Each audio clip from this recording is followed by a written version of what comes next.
शक तो नहीं जो मुझ पे नजर गड़ाए बैठा है। मुझे इस उल्लू से सतर्क रहना होगा। शीतल बड़े ध्यान से राजकुमारी के कक्ष में गई। राजकुमारी जी, आज से मैं आपकी नई सेविका हूँ। मेरा नाम शीतल है। आज से हम आपकी देखभाल करेंगे, आपको शिकायत का मौका नहीं देंगे। ठीक है शीतल, बस एक बात का ध्यान रखना, हमारे कक्ष में जो ये जादुई आईना है, इससे तुम गलती से भी मत टकराना। इसी आईने के अंदर हमारी जान बसती है। लेकिन राजकुमारी, आईने के अंदर भी भला किसी की जान बस सकती है? हम ठीक कह रहे हैं शीतल, ये हमारा बहुत पुराना राज है। तभी शीतल की नजर राजकुमारी की खिड़की पर गई, जहां अभी भी वही उल्लू बैठा हुआ था। बहुत भय लग रहा है, कहीं इन सब में मेरी जान ही न चली जाए। शीतल राजकुमारी की सेवा में दिन रात लगी रहती और साथ ही साथ राजमहल के तहखाने का रास्ता भी खोजती रहती है। परंतु शीतल को कभी भी ऐसा मौका नहीं मिला कि जब पहरेदार महल के किसी कोने में ना होते हों। महल में तो कड़ा पहरा है, मैं तहखाने तक कैसे पहुंचूंगी? मुझे कुछ ऐसा करना होगा कि सारे पहरेदार एक साथ हट जाएं। शीतल राजकुमारी के कक्ष में गई। राजकुमारी सोई हुई थी।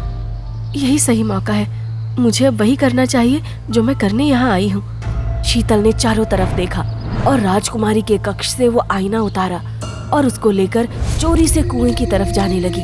कुछ ही देर में वो कुएं के पास आई और उस आईने को कुएं में फेंक दिया। अब सबका ध्यान राजकुमारी की देखभाल में लगेगा।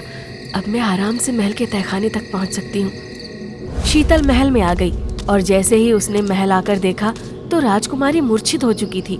महल के सारे लोग एक ही कमरे में जमा थे। आखिर जो मैं चाहती थी वही हुआ। अब मेरे काम में कोई बाधा नहीं डालेगा। शीतल मौका देखकर तहखाने की ओर चल दी।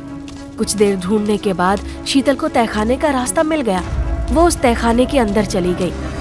तहखाना तो मिल गया, अब मुझे वो जादुई किताब भी मिल जाए जो तांत्रिक ने मुझसे मंगवाई है। उसके बाद मैं दुनिया की सबसे सुंदर स्त्री बन जाऊंगी। मुझे भी सारी जिंदगी अपने माँ बाप के घर नहीं रहना पड़ेगा। शीतल चारों तरफ देखती है पर उसको वो जादुई किताब कहीं भी नजर नहीं आती। फिर शीतल की नजर एक पुराने से बक्से पर पड़ती है।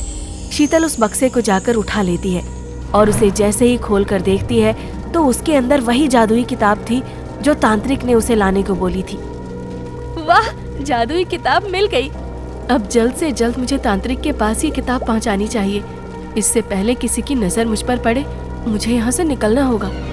शीतल जल्दी से कुएं के अंदर चली जाती है और तांत्रिक के पास आ जाती है। तांत्रिक उसके हाथों में वो जादुई किताब देखकर कहता है, तो तुमने अपना काम पूरा कर दिया।